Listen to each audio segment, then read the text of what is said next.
உங்கள் favourite TV ஷோக்களை இனி miss பண்ண தேவையில்லை. ZEE5 இல் முற்றிலும் இலவசமாக காணுங்கள். இங்கேயும் எப்பொழுதும். என்ன இந்த கரூர் ஆர்டர் நாளைக்கு மறுநாள் டெலிவரி பண்றேன்னு சொல்றாங்க. 2 நாள் லேட் ஆகுமாண்ணா? இங்க பாரு, சொன்ன டைம்க்கு டெலிவரி பண்ணணும்னு சொல்லு, இல்லனா இந்த ஆர்டரே கேன்சல் பண்ணிடுவேன். இல்லண்ணா, நமக்கு ஒன்றும் அர்ஜென்ட் இல்லைண்ணா. அர்ஜென்ட் இல்லைன்னு நீ எப்படிடா சொல்லலாம்?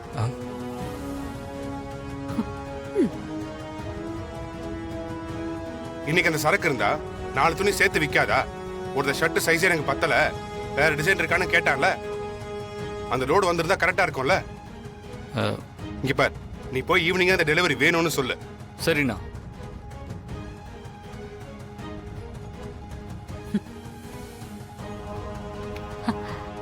ஏங்க, என்னங்க கொஞ்ச நேரத்துல ஆளே டோட்டலா மாறிட்டீங்க? ஏன், உனக்கு பிடிக்கலையா? இல்லங்க, உங்களை நான் எப்படி பார்க்கணும்னு நினைச்சேனோ இப்போ அந்த மாதிரி இருக்கீங்க.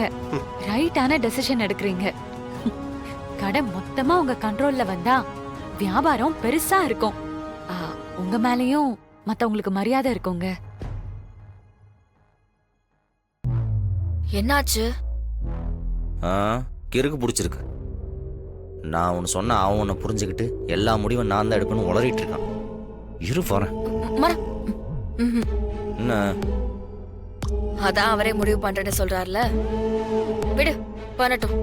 எப்படி விட முடியும்? இது தொழில். இதோ சுடிதார் செக்ஷன்ல அவனுக்கு 10 வருஷம் எக்ஸ்பீரியன்ஸ். எவ்வளோ அழகா சுடிதார் காட்டுவான் தெரியுமா? என்னை விட பெட்டரா அட்டன் பண்ணுவான். ஏதோ பர்சனல் பிரச்சனை, அதனால கொஞ்சம் டிஸ்டர்ப்டா இருக்கான். அதுக்காக அவனுக்கு வேலையே தெரியலன்னு சொல்லிட முடியுமா? சம்பந்தமே எல்லாம் ஜென் செக்ஷன்ல தூக்கி போட்டிருக்கான். கரூர் பார்ட்டி நம்மளுக்கு ரெகுலரா சரக்கு டெலிவரி பண்றவர். அப்பப்ப கொஞ்சம் டிலே ஆகுதான் செய்யும். அவர்கிட்ட போய் திமிரா பேச சொல்றான். இப்பெல்லாம் தப்பு தப்பா முடிவெடுத்தான்னு வையேன், கடையை 4 நாள்ல மூட்டு போக வேண்டியதுதான். அவரும் இந்த கடையில ஒரு ஆள் தானே. இங்க இருக்கிற லாபம் நஷ்டம் என்னங்கிறது அவருக்கும் தெரியட்டும். எல்லா விஷயத்திலும் இதே மாதிரி காப்பாத்திட்டு இருந்தோன்னு வை, அப்புறம் கடைசி வரைக்கும் அவர் எதையுமே கத்துக்க மாட்டார். விடு, எதுவா இருந்தாலும் அவர் பாத்துக்கிட்டோம். ஏய், அதுக்காக இல்லை நான் சொல்றேன். சொன்னா கேட்க மாட்டியா? உன்னதான் பேசாம இருன்னு சொல்றல. நின்னு பெரிய இவனா?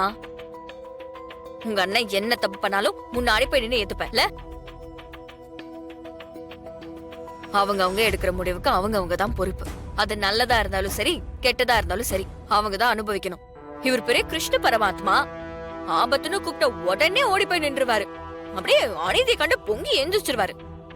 பேசாம இருடா. ஏய், என்ன எதை பத்தி பேசிட்டு இருக்க? ZEE5 ஆப்பை டவுன்லோட் செய்து அனைத்து எபிசோடுகளையும் இலவசமாக பாருங்க.